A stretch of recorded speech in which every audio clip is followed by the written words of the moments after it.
হুজুর আসসালামু আলাইকুম। ফেসবুকে দেখছি বিয়েতে ইদানিং নতুন একটা ট্রেন্ড চালু হয়েছে, বিয়েতে অশ্লীল ভাষায় কার্ড দেখানো, এটা করা যাবে কিনা? উদাহরণ দেখেন, একেবারে ছবি তুলে দিয়েছে। সর্বোচ্চ গতিসীমা 40 কিলোমিটার, হ্যাঁ, পাশে রোগী থাকতে পারে, এই সেই ইত্যাদি ইত্যাদি। যাই হোক, এগুলো পড়ার ভাষা নেই। হ্যাঁ, এসপি ক্রিয়েশনের সাইফুদ্দিন সিয়াম, সে কি করেছে? বিয়ে করেছে, এগুলোই করেছে। এখন এগুলো নিয়ে আসলে কথা বলা দরকার, কারণ এক একটা অপসংস্কৃতি আমাদের দেশে চালু হয়। অপসংস্কৃতি চালু হয় না, হয় না? আগের সময় বিয়ের দিনে আমার মা বোনেরা একটু কাদা মাখামাখি করলেও পরে বিয়ের দিনটা বিকাল বেলায় বিষাদে রূপ নিত, যে মেয়ে যাচ্ছে শ্বশুর বাড়িতে, কান্নাকাটি শুরু হয়ে যেত, যেন মর কান্না পড়ে যেত, ঠিক কিনা? আর এখন বিয়ের 3 দিন আগে ডিজে কুপাকুপি শুরু হয়, আর বিয়ের 3 দিন পরে শেষ হয়। কে কান্দে কে হাসে এটা বোঝার উপায় নেই, ঠিক না? ঠিক। এই যে ডিজের ট্রেন্ড চালু হলো, এটা কারা করলো? আমি বলেছি, যারা ডিজে বাজায়। বিয়ের দিন যারা ডিজে বাজাবে, ওই বাড়িতে কোনো ইমাম জানাজা পড়াতে যাওয়া যাবে না।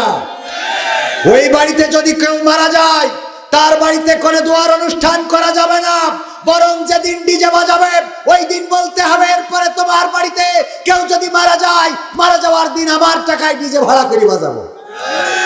আমি বলেছি, আমার গ্রামে যদি কেউ মারা যায় ডিজে বাজায় বিয়েতে, আমি নিজের টাকায় ডিজে লাগাই দিয়ে বলবো, দে কুপান বাজা।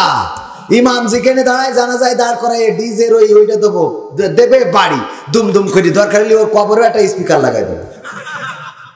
দরকার আছে না নাই? তোমার বাবাকে বলো, তোমার মার ব্যাপারে যেন তোমার বাবা সাবধান থাকে।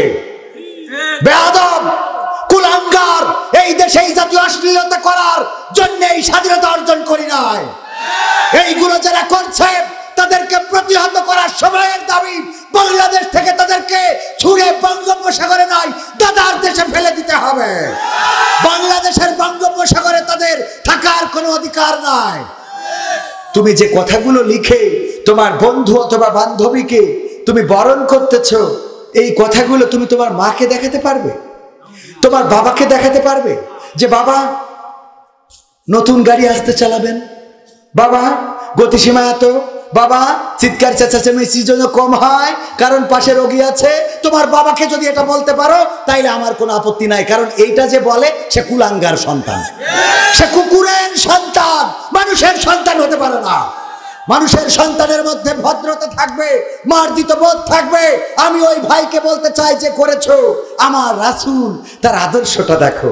একজন সাহাবী এসে বলছেন, আল্লাহ রাসূল, আমি জেনা করতে চাই, আমার জেনা করার অনুমতি দিন। আল্লাহ রাসূল বললেন, আমি তোমার জেনা করার অনুমতি দিতে পারি যদি এই একই কাজটা তোমার মা করতে চায় কারোর সাথে, তুমি কি রাজি হবা? বলল, আল্লাহর কসম, এটা কোনোভাবে সম্ভব না। আমার মা জেনা করবে, এটা আমি কিভাবে মানবো?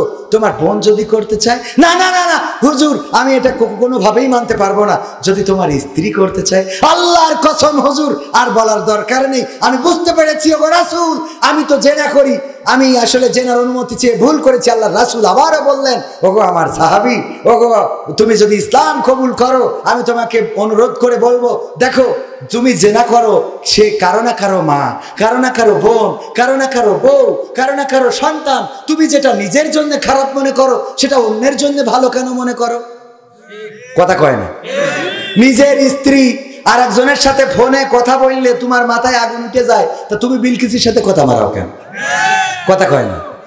নিজের মাকে যেটা দেখাতে পারবা না, নিজের বোনকে যেটা দেখাতে পারবা না, নিজের দুলাভাইয়ের কাছে এটা দিয়ে পারবে কেউ? দুলাভাইয়ের কাছে দিতে যে দুলাভাই নতুন গাড়ি আসতে চালাবেন, নাউজুবিল্লাহ, নাউজুবিল্লাহ বলবেন না? এই কাজগুলো যারা করে মিডিয়ায় প্রচার করছে, এই মিডিয়াগুলো বয়কট করা লাগবে। আমার তরুণ সমাজ, আমার যুব সমাজকে ধ্বংস করতে চায়। ভারত যেমন সিরিয়ালের অনুপ্রবেশ ঘটিয়ে তারা তাদের প্রোডাক্ট সব নিয়ে গেছে, কিন্তু সিরিয়াল এখনো নেয়নি। কথা কয় না? এই সিরিয়াল এখনো নিল না। নিয়েছে? এই সিরিয়াল নেয় নাই। আমাদের দেশে এইগুলো দিয়েছে এই জন্যে যেন নারীরা খারাপ হয়, পুরুষেরা খারাপ হয়, স্বামীর প্রতি যেন অনুগত না থাকে। ওগো আমার ভাইয়েরা, ওগো আমার বোনেরা, ওগো আমার মায়েরা, অশ্লীলতা থেকে ফিরে থাকতে হবে। এটাই আমার রাসূলের শিক্ষা। বিয়ে করে কিসের জন্য এটা সবাই জানে, কিন্তু এটা প্রকাশ্যের জন্য নয়, এটা গোপনীয়, এটা জানে না কেউ, এটা তো সবাই জানে। বিয়ে ভালোবাসার জন্য, বিয়ে আল্লাহ রাব্বুল আলামিন এটাই পৃথিবী টিকিয়ে রাখার জন্য নারী এবং পুরুষকে এইভাবেই তৈরি করেছেন, একে অপরের উপরে চাহিদা তৈরি করে দিয়েছেন, একজন আরেকজনের উপরে আকৃষ্ট হবে, এটাই স্বাভাবিক, এভাবেই আল্লাহ তৈরি করেছেন। তা না হলে কোনো পুরুষ নিজে কষ্ট করে বিদেশে খেটে বউয়ের জন্য টাকা পাঠাইতো না।